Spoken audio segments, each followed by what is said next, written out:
This is my belated post-fight video for Chris Eubank Jr. versus Dmitry Chudinov. Now, it's difficult for me to put Eubank Jr.'s performance in context because I'd never previously seen Chudinov fight before, so I don't really know how good he is.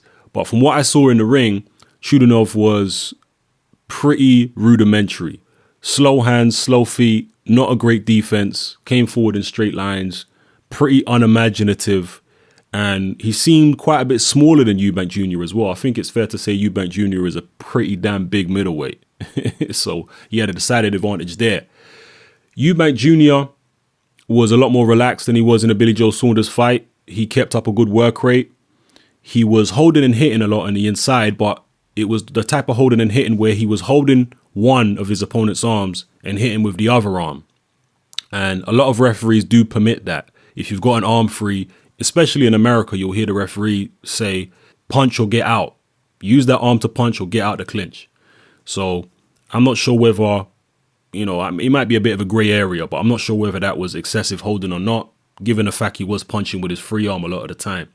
But he showed good physical strength on the inside, the ability to fight up close. It was a bit messy, a bit scrappy here and there, but he was the boss for most of the fight. He had much quicker hands. He was getting off combinations, which he wasn't doing against Billy Joe Saunders, but I'll get into the reasons for that in a second.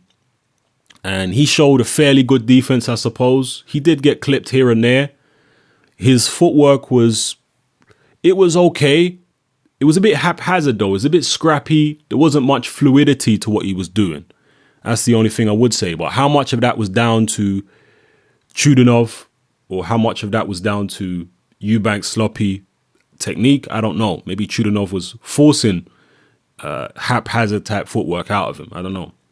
But punching power wise, I'm still not sold on Chris Eubank Jr. He's definitely not feather fisted, but he's definitely more of an accumulative puncher rather than a one punch knockout guy. Stoppage came in the 12th round, and some people felt it should have been stopped earlier. I also can see that point of view.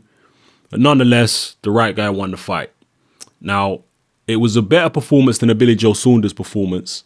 And the key, I think, was the style of Chudinov suited him better, but also the fact that he kind of broke his duck in the Billy Joe Saunders fight. That was his first real fight. And I think there was a lot of tension around that fight. And I said in the post-fight video after that fight that I think Eubank Jr. froze. He was worried about going to 12 rounds. He wasn't 100% confident that he could do it. It's one thing doing it in the gym. It's another thing doing it in the ring in a big fight against a live opponent. So I think he was doubting himself about whether he could go to 12. And the whole situation, I think, just got to him. The whole magnitude of it. And also his dad putting all this pressure on him. I think that also got to him.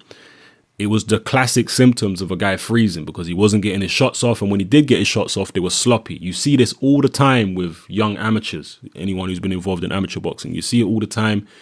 They look great in the gym. They're throwing their punches correctly. Once they get in the ring and their friends are there and the pressure's on, all the technique goes out the window.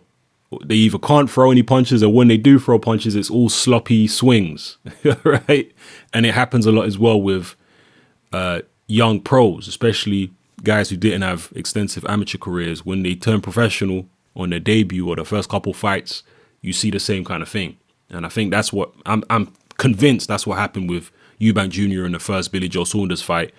And Frank Warren assures us that there will be a rematch between the two guys. And in the rematch, I expect to see a much, much better Chris Eubank Jr. Much more fluid. I think his punches will be much more correct. And you'll see that what I said about the first fight was actually true, that it was a case of Eubank Jr. freezing. I don't think it's a case of him improving. I don't think he's improved. From the Billy Joe Saunders fight to now, I don't think there's been probably any improvement technically. It's just a case of him mentally getting used to being in them type of situations in big fights against live opponents. The more you do it, the easier it becomes. And that's what it is. So, yeah, it was a decent performance overall. He got hit with a few shots here and there. He's definitely not ready for Golovkin. I know his dad's been still saying that his son can beat Golovkin. Golovkin will destroy Eubank Jr. at the moment inside 4 or 5 rounds. That's how I see it. I can't see any way this guy's got a chance against Golovkin at the moment. Drop your comments below. Let me know how you feel. It's your boy